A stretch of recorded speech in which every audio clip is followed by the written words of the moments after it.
Şu anda da akıntı başladı. Rüzgarla birlikte akıntıyı görüyorsunuz. Birden hareketlendi su.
Tayland Phuket'e geldiğinizde iki tane önemli yere gitmeniz lazım. Bir tanesi Phi Phi Adaları ki diğer videoda onu anlattık. Şimdi de James Bond Adası.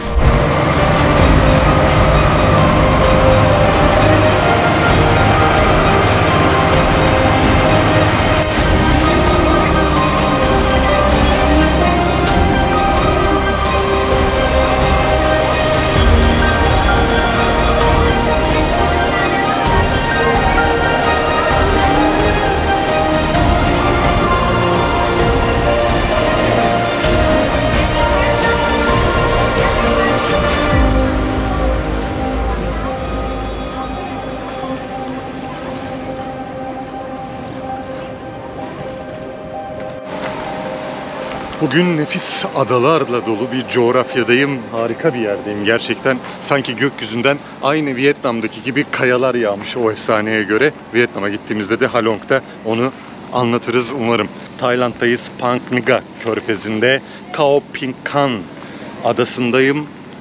Nefis bir coğrafi oluşum var burada. Şu arkamda gördüğünüz adaları görüyorsunuz. Bunlardan bir dolu ada böyle serpiştirilmiş, yağmış gibi sanki buraya. Nefis bir coğrafi oluşum. Ortalarında lagünler, hemen içlerinde bu yapıların, uçurumların, mağaralar. Çok enteresan, çok ilgi çekici. Bugün başlıyor.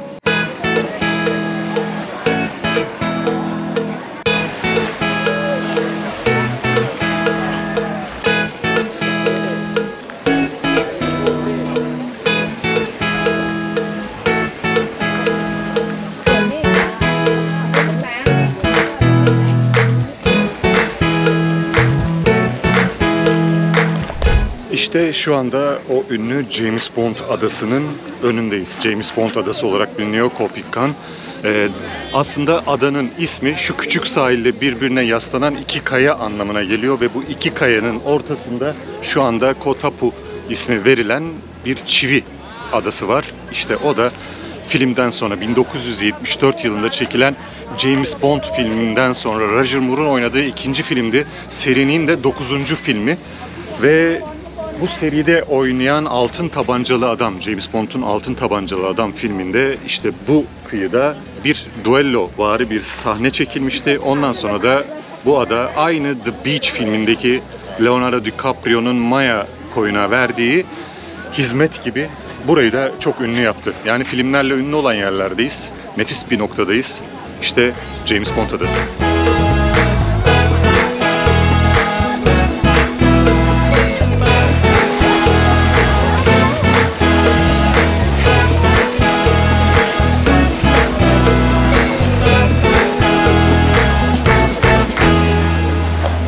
Denizin ortasında bulunan Koh Taphu Adası, James Bond adasının aslında en önemli simgelerinden bir tanesi. Ortadaki adanın ismi Koh Taphu, çivi anlamına geliyor. Zaten birçok ismi, adalara isimleri hep benzerliklerinden ötürü vermişler. Aynı bizde de olduğu gibi.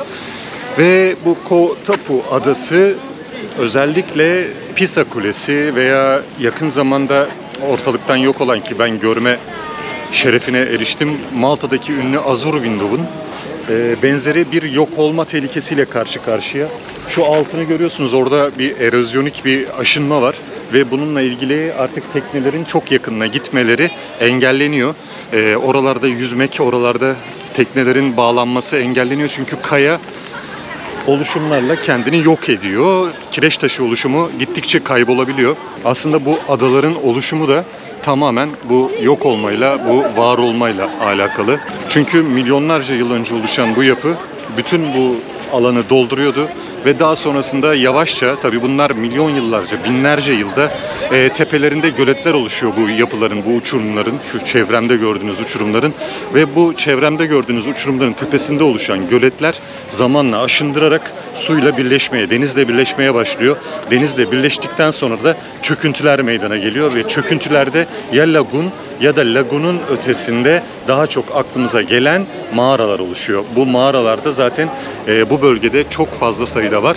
Belki hatırlarsınız, Tayland'daki bu mağaralarda geçtiğimiz dönemlerde de, geçtiğimiz yıllarda da büyük bir facia yaşanması son dakikada engellenmişti. İşte büyüleyici James Bond adası.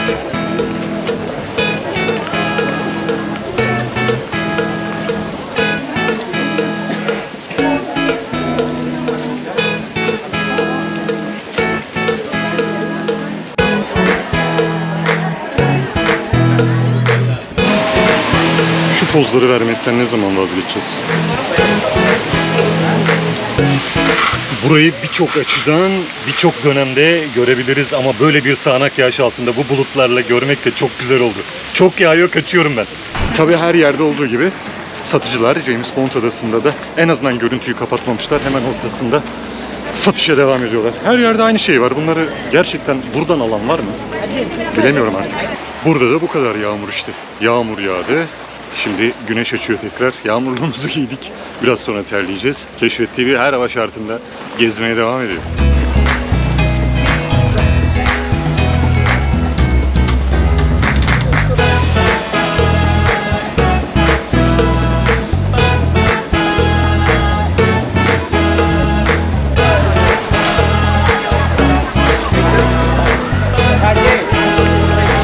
Koh Phi Phan ismi de işte tam da buradaki birbirine kayaların yaslanmasından anılmış. Bu adanın ismi tam da buradan geliyor. Koh Phi Phan demek birbirine yaslanan iki kaya anlamına geliyor. Sonra tabii James Bond adası olmuş. James Bond mu, birbirine yaslanan iki kaya mı derseniz ben de bunu seçerdim. Siz adaya James Bond adası ismi verseniz de kral resmini koyuyor. Kral adam.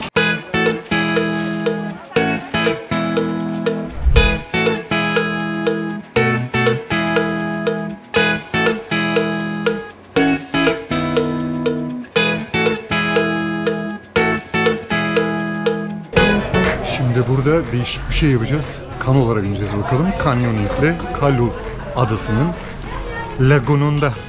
Hadi bakalım. Şimdi tamamen bir kanyonda sevgili arkadaşımızla birlikte kanyon gezisi yapmaya başlıyoruz. Sesim iyi gelmeyebilir çünkü bu sefer yine mikrofonum yok yanımda. Nefis bir yerdeyiz. Arkadaşım var. Hello, what's your name? Yo. Huh? Yo. Yo. Yo is right. Selam, aleyküm selam.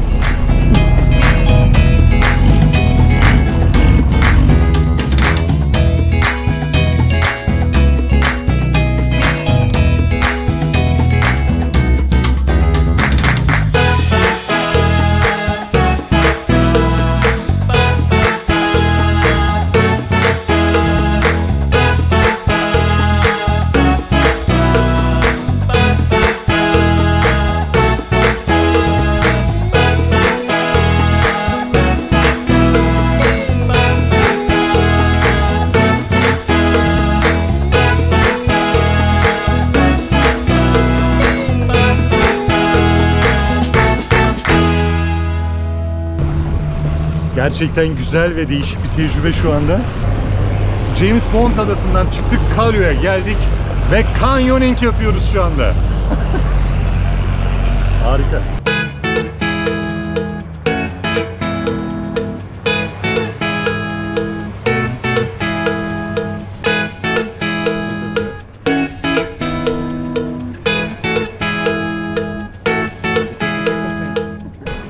Orası yerlerden geçiyoruz. Canyoning dedikleri de havaya da sokmak için böyle kayalıkların içinden de geçiriyorlar bizi. Ya, oh.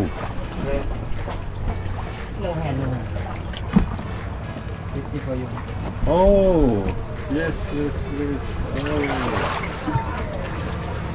Hey, bakın burada yaşayan canlılara. Süper. Same family. Yeah. Big family. Ah, big family. Burada koca bir aileyle yaşayan böyle yengeç sürüleri varmış. Yes.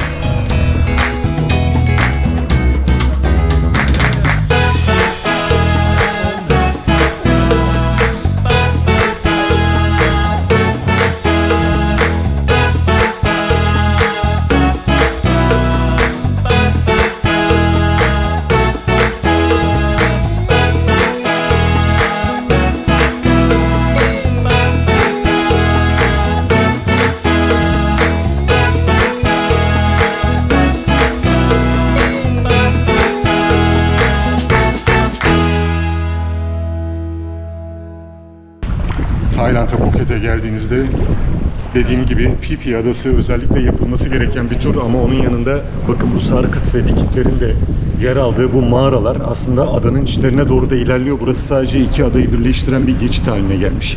Nefis bir yer.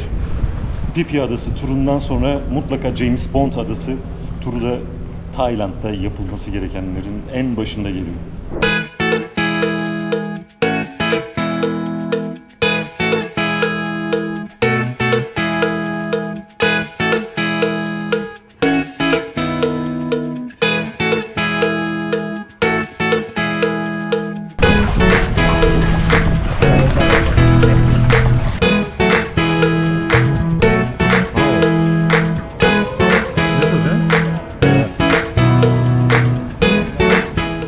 Bir kadının ağlayışı taşıymış, kayasıymış. Adı?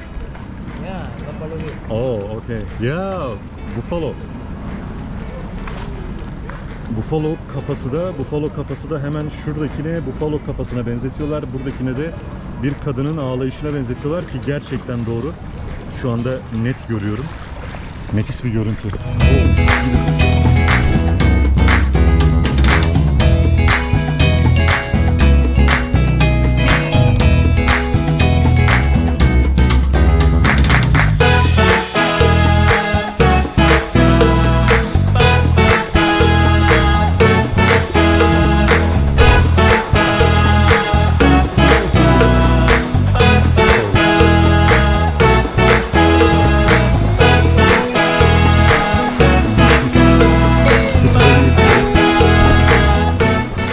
Burası içerisi gelgitte yükselip göl olan yer. Mağara girişi bile kapanıyormuş. Şu anda gelgit olmadığından dolayı akşam üzeri ne kadar buraya girilebiliyor. Daha sonrasında girilemiyor. Arka tarafta. Bu gezinin neredeyse en güzel anlarından birini yaşıyorum. Buraya gelindiğinde bunu yapmadan dönmeyin. Hele ki hava güzelse asla kaçırmayın. Turun tamamı çok iyi. Yo ile birlikte gezmeye devam ediyoruz sağ olsun. Yoruyorum onu.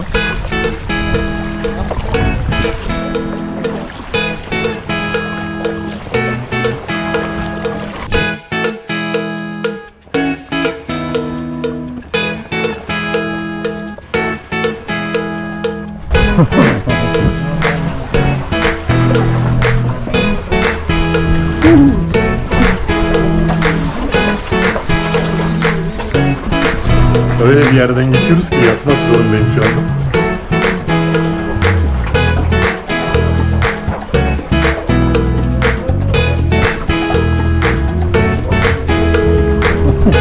Süper. Nefis bir yerden geçtim.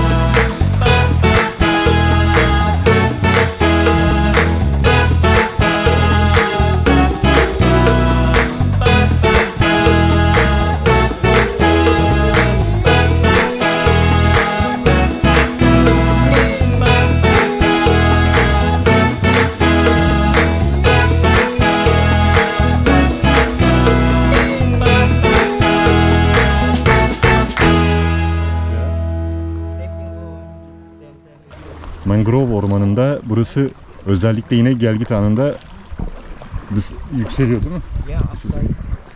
Yaklaşık 2 metreye yakın yükseldiğini söylüyor dönem dönem. YouTube. Oo. Yes. Evet. Yürüyen balık bakın. Şu anda gözüküyor.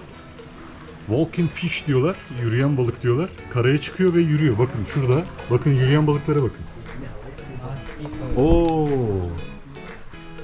Çok enteresan. Aa.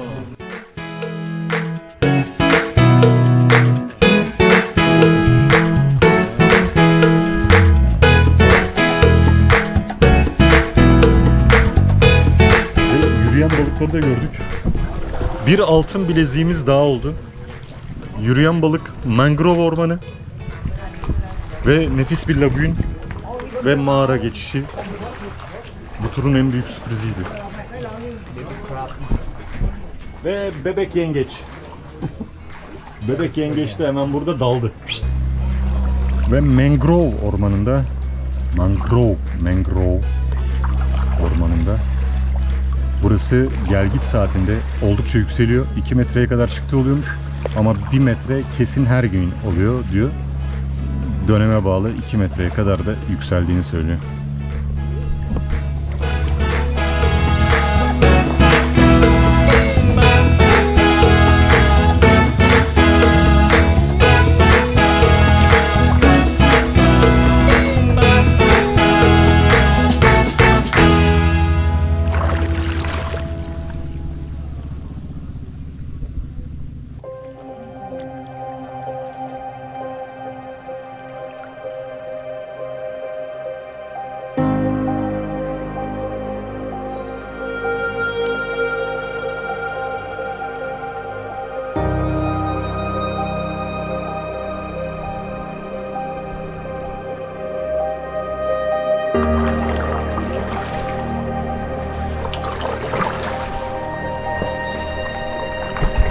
Sanki bir macera filminde gibiyim.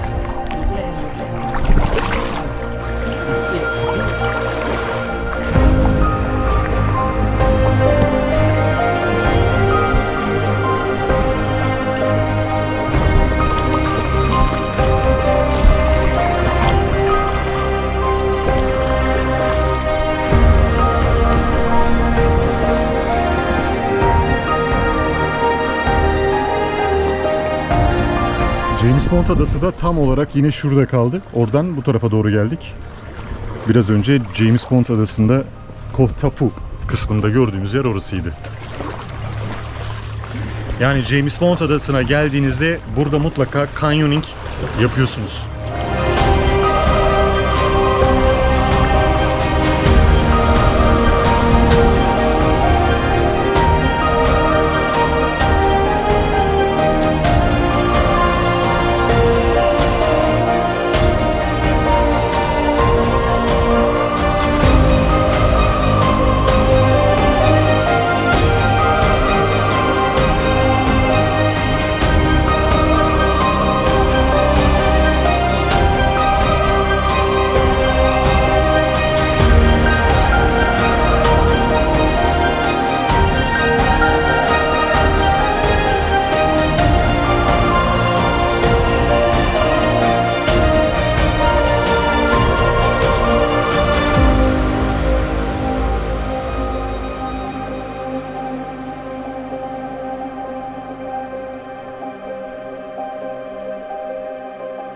Yol bizi çok iyi yerlerde gezdirdi.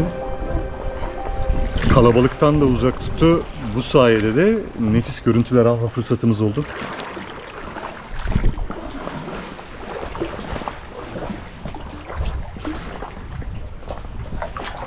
Bakın görüyor musunuz şunu? Nefis burası. Bir kuru kafa. Fantom'un gözleri. Ghost.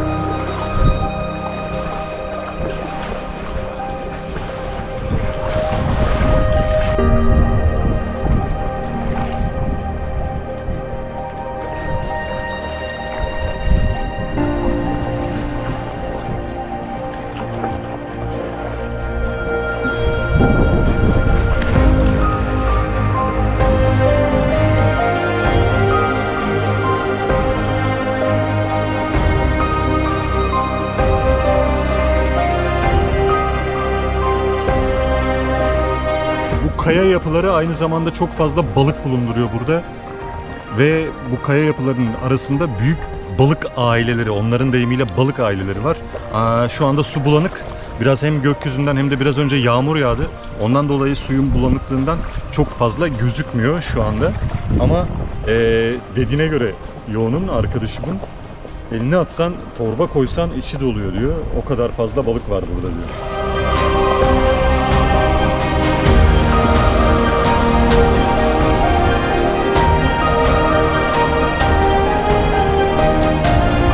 Şu anda da akıntı başladı. Rüzgarla birlikte akıntıyı görüyorsunuz. Birden hareketlendi su. Ve buradan geçmek bazen zorlaşıyormuş böyle. Nefis dakikalar. Bunlar da gelgiti ölçüyor burada. Belirli dönemlerde buraya girmemek için iptidai usulde bazı önlemler almışlar. Tehlike doğup su çekilip su fazlalaştığında bunları gösteriyorlar. Bunlara bakıyorlar. Buna göre yönlendiriyorlar kendilerini.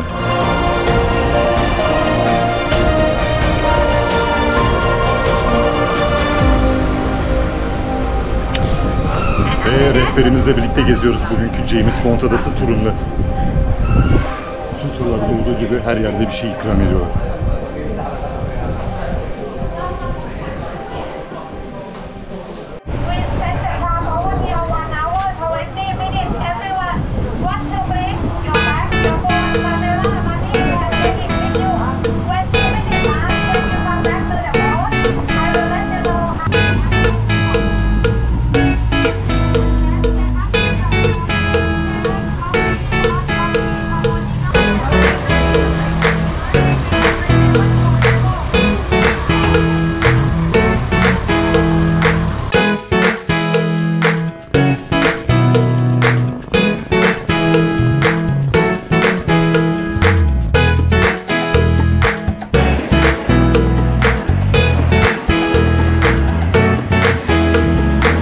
Panya Adası'nda yemek yediğimiz restoran böyle bir yer. Nefis bir yer. Çok güzel bir yer yapmışlar. Bayıldım. Çok büyük. Ama göze de hitap ediyor. Çok güzel bir mimari. Yine suların üzerinde. Bakın.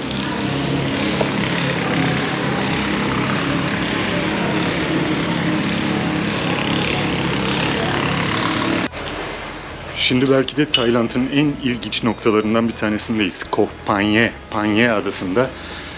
Denizin üzerine, kazıklar üzerine kurulu yüzen bir ada burası. Yüzen bir balıkçı köyü. Çok da ilginç bir tarihi var. Nefis sokakları var. 300 metre uzunluğunda küçücük bir köy olmasına karşın turistlerin de son dönemde çok tercih etmesiyle gayet gelişiyor. Kafeler açılıyor, konaklama yerlerine dönüşüyor bazı evler ve buralarda şu an için en azından ucuz fiyatlara da konaklama yapabiliyorsunuz. Çünkü çok enteresan bir deneyim bence burada kalmak.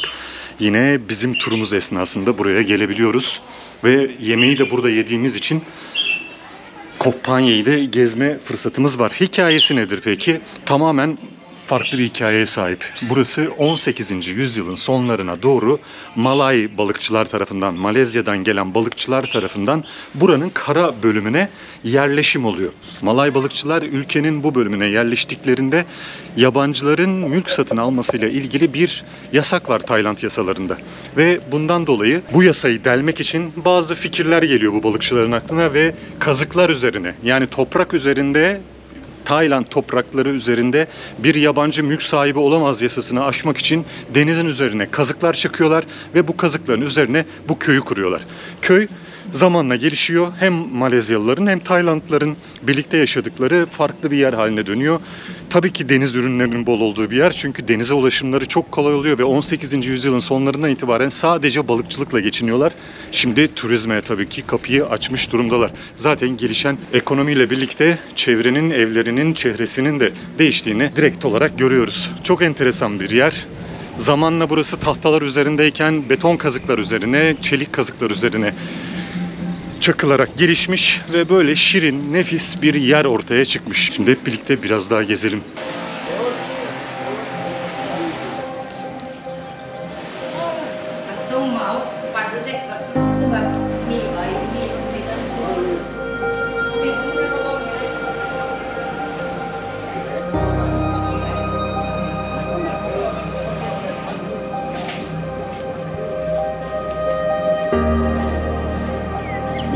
sevdim.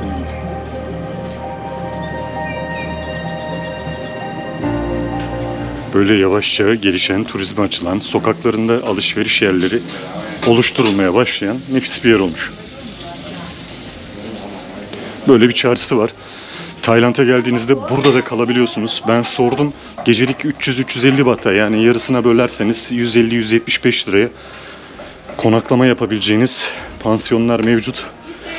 Çok tatlı bir yer gördüğünüz gibi. Hello. Burası da pazarı, çarşısı.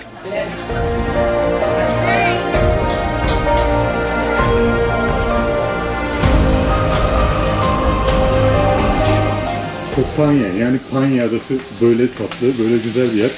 James Bond Adası turu satın aldığınızda programına mutlaka bakın. Daha çok zaten yemeklerini burada yiyorlar.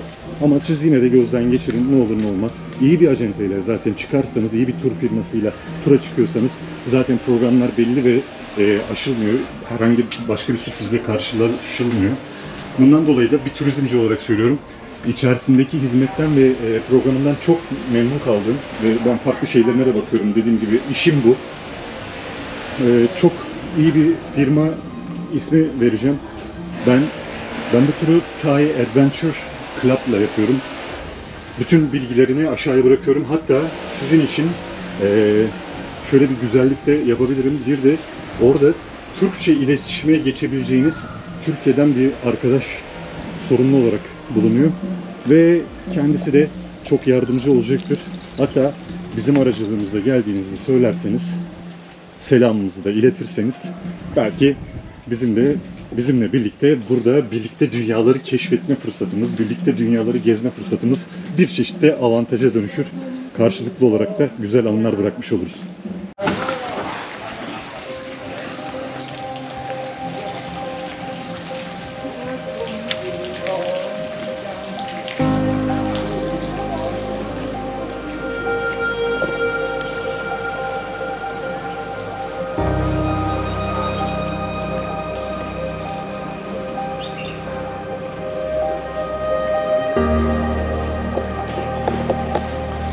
Bir balıkçı köyü olur da bunun yüzen kazıklar üstünde olması pek gerekmiyor. Kedisi olmaz mı? Tabii ki kedisi de var. Ve beni hiç sallamıyor muhtemelen. Bu hem Tayland hem Malay kedileri çok umursamıyorlar. Bizim kediler gibi değiller. Karınları tok, altları kuru. Yapacak bir şey yok. Balıkları gömüyorlar. Okyanustalar. Nefis bir yer burası.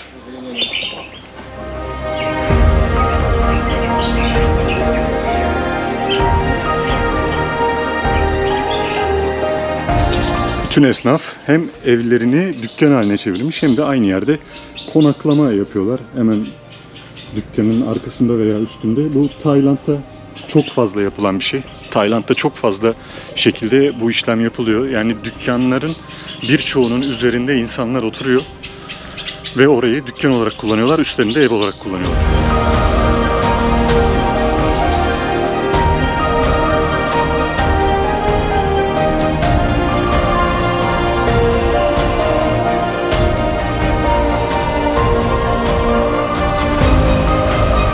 Küçücük bir yer deyip geçmeyin.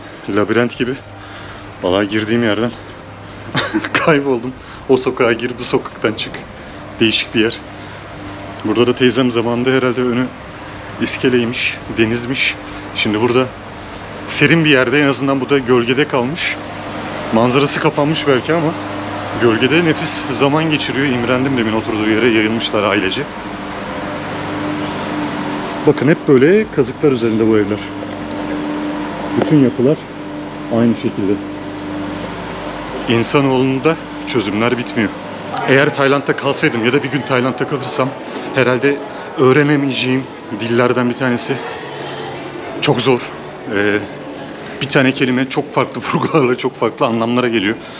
Sürekli hiçbir şey söylemiyorlarmış gibi geliyor bana. Gerçekten büyük iş yapıyorlar. Her şeylerini, her dertlerini de anlatabiliyorlar. Muhtemelen ben bunu asla öğrenemem.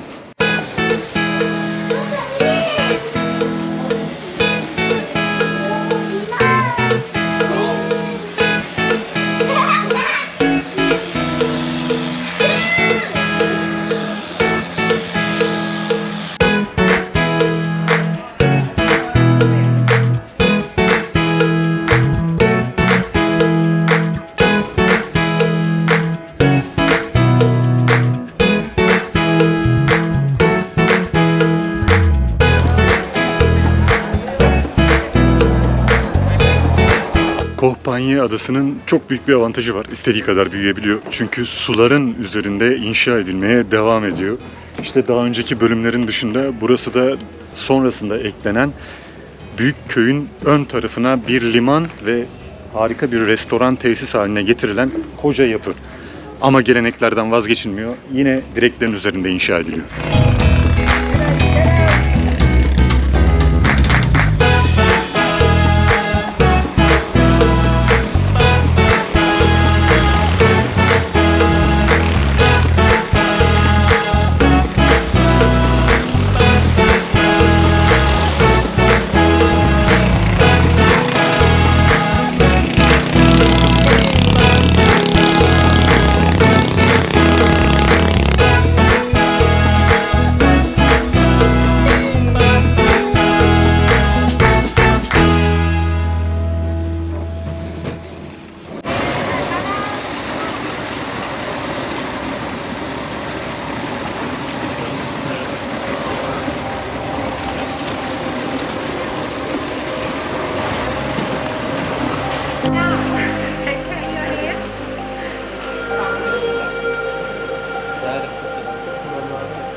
Yine çok garip işler peşinde.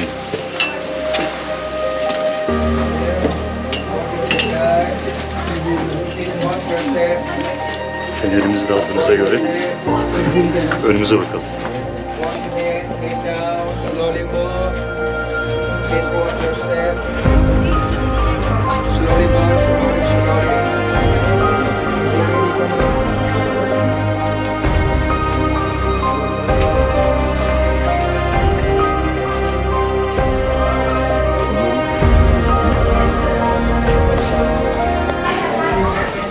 Sanıyorum çok bir şey gözükmeyecek.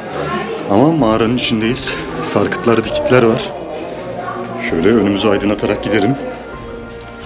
Muhtemelen düşeceğim biraz sonra. Evet, açık bir alana geldik.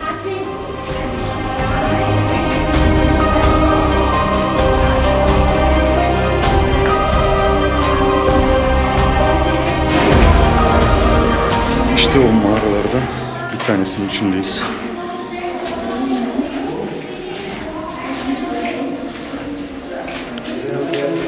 En son Tayland'da sanıyorum mağarada kalmışlardı.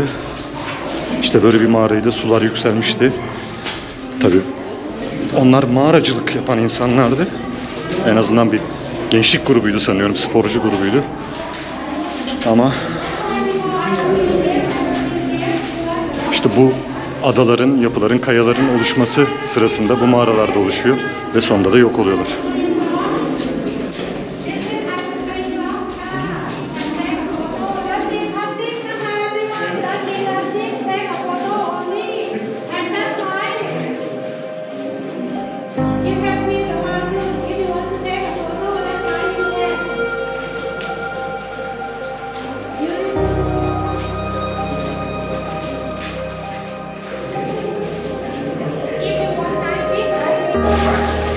Ve bu mağara bir filmdeki gibi yine güzel bir yere açılıyor. Ama oradan çıkış yok tabii. Bakacağız şimdi.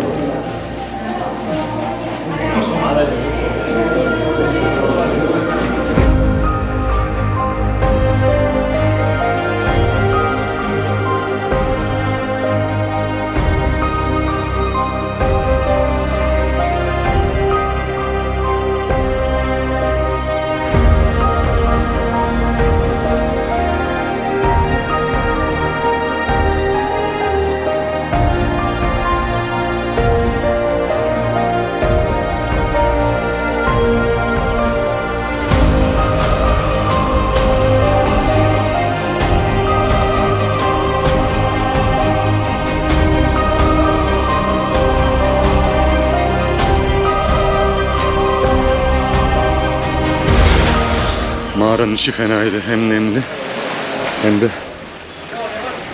ıslak ve kaygan ve çamurlu. Sıkıntılı ama buraya kadar gelmişken tabii ki göreceğiz bunu. Neler yapıyoruz biz yine.